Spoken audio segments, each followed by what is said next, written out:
It was amazing. The fans here were, it's just really nice to see really friendly, genuinely interested faces. They've always been lovely all the years I've been doing this, and it's been a little while. So it's kind of nice to come back to it and see so many people still so receptive and excited. The Q&A was a lot of fun. It wasn't surprising because I had cheated and looked at the questions earlier, but there were some really good ones. I was excited to get to talk about some things that I hadn't really talked about before, like the memories from my first time on set and things I would go back to revisit, and it was a lot of fun.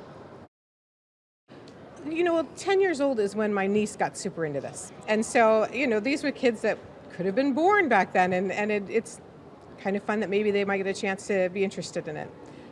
It's been a good gateway book for a lot of people to start reading, and so I'm always happy when it gets someone into that world. I haven't done this a lot recently, and the fans seem just the same as ever. I think people saw the fans as being like really diehard and excited, but for me, they've always just been really friendly and warm and kind, and so the fans tonight were definitely the same as that. Everybody seemed really into it and happy. The first time I was on set was the cafeteria scene where Bella sees Edward for the first time.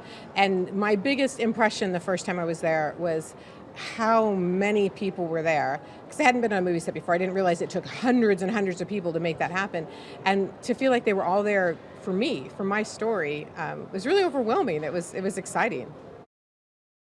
I mean, there have been a lot of rewards. The fans have been so kind to me. And seeing the friendships that people made through this. There's a lot of people who have made lifelong friends because they met someone on a Twilight board, which I love that. But then I also got to make some lifelong friends. There are people I met because of Twilight that are still really close in my life, and I wouldn't have had that. So I think that's probably the biggest reward.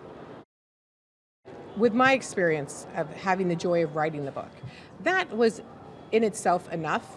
But if you want to have something be a huge, big, exciting thing, you obviously need passionate fans. You don't get to do 4 movies and have all of this fun if you don't have a bunch of people who really care about it. I mean, when I wrote this, I didn't think anyone was going to read it but me and maybe my sister and then maybe my mom if I was feeling okay with that. But to think that so many, millions of people have read my stories and many more than that have watched the movies, and who could have expected that? It's amazing. And the reason I love them is because there are things that should have happened in the book but didn't. I love the scene where Bella's in her room and she sees Edward and she turns the lamp on and then no one's there. And I love that because it fits so well in what could have happened in the story. And I feel like, I should have had that moment. And then I love the scene where they're like having their first like makeout session and he has to jump to the other side of the room because he's too attracted to her. And that was another one I thought, man, I should have done that. That was great.